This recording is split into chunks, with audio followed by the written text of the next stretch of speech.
My faith story is about the year my husband and I spent apart from one another. Mike is a member of the Texas Army National Guard, and he deployed to Iraq. The whole event took about 15 months.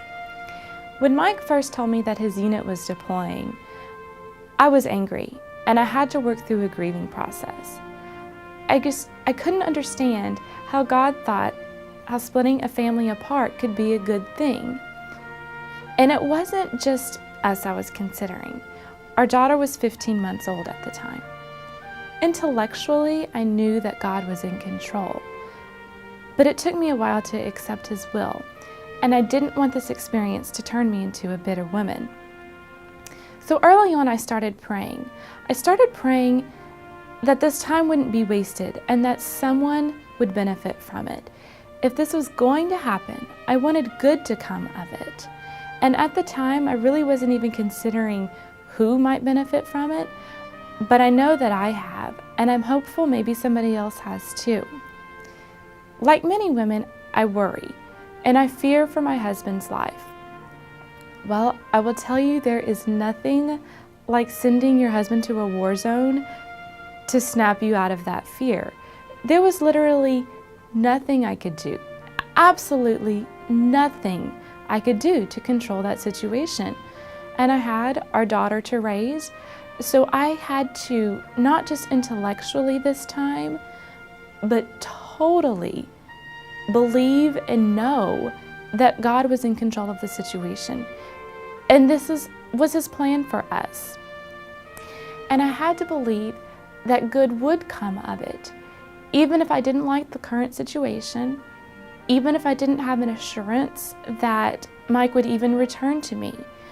But if this was God's plan, God was in control, and that was it. And I based that truth on Romans 8:28. And we know that in all things God works for the good of those who love Him, who have been called according to His purpose. I can say that this experience has had a calming effect on me. Not that all my worry has ended, but I worry much less, and I'm much more calm, and my faith has definitely deepened. A prayer that was almost a chant was that God would give me whatever it was I needed for that particular day. I know that's not a very specific prayer, but God provided every single day. He got me through every day. And I think probably many mothers of 2-year-olds have a similar prayer. But being the sole parent, day after day after day wore on me. And I needed to depend on God that He would fill me up in all my empty places and be for Sadie who I couldn't be. I couldn't be her mother and her father and her everything, but God could. During this time, sometimes I felt called and sometimes I felt like a victim of circumstances. Often I would have people say to me, "I don't know how you did it," or "I could never do that. I'm so amazed." And my response is, well, I don't know how I do it, and you could if you had to. And that's just how I know that it wasn't me who was doing this, it was God. It was God's strength. When you think about it, no, I couldn't have done it on my own. So of course it was God who got me through this time. God wouldn't have allowed or planned this time in my life without putting a support system in place for me. And He did that in many ways. A few verses that were particularly meaningful to me are as follows. 2 Chronicles 20:15. Do not be afraid or discouraged because of this vast army, for the battle is not yours, but God's. Verse 17. You will not have to fight this battle. Do not be afraid. Do not be discouraged. The Lord will be with you. And 1 Peter 5:6-7. Humble yourselves, therefore, under God's mighty hand, that He may lift you up in due time. Cast all your anxiety on Him, because He cares for you. My battles were my worries, and not just for Mike and that he might not return, but just the everyday things. How could I take care of the home? How could I mother Sadie? How could I just do all the day-to-day tasks?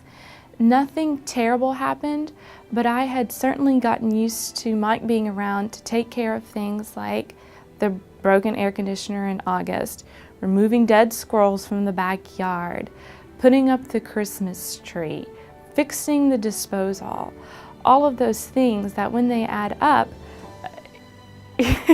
you nearly crumble on how you can possibly keep it together. And that's just another example of how it wasn't my strength, it was God's strength who got me through it all. Another time that God used scripture to speak to me was on our anniversary. I read a daily devotional, and the scripture for our anniversary was a scripture that was read at our wedding, Colossians 3:12. Therefore, as God's chosen people, holy and dearly loved, clothe yourselves with compassion, kindness, humility, gentleness, and patience. I couldn't tell you the exact purpose, I guess, of that, but I can tell you what a sense of love I felt.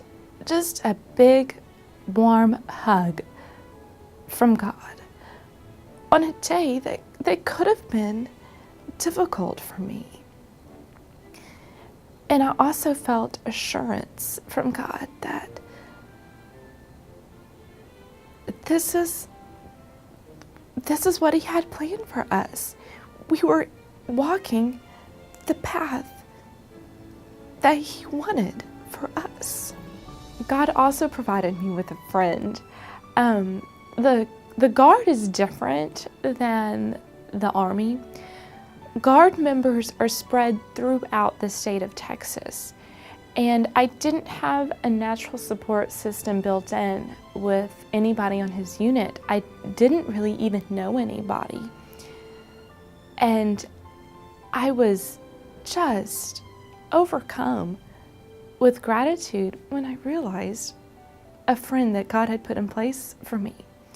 It turns out that there was a little girl who goes to school with Sadie, and her father was also deployed in the same brigade as Mike. And the guys didn't know each other, but I will tell you that Rhonda, the little girl's mother, and I and our daughters certainly spent a lot of quality time together. Who better to spend time with than somebody who knows exactly what you're going through? It's just really awesome when you look back on it. But you see how He provides what you need when you need it. So, looking back, how did I do? Did I allow God or let God fulfill His purpose for me and for whoever else He had intended? I think so. I hope so. I'm grateful for the lessons that I've learned. And Mike returned in August, safe. And our marriage, it's like we never spent the time apart, except now we're stronger for it.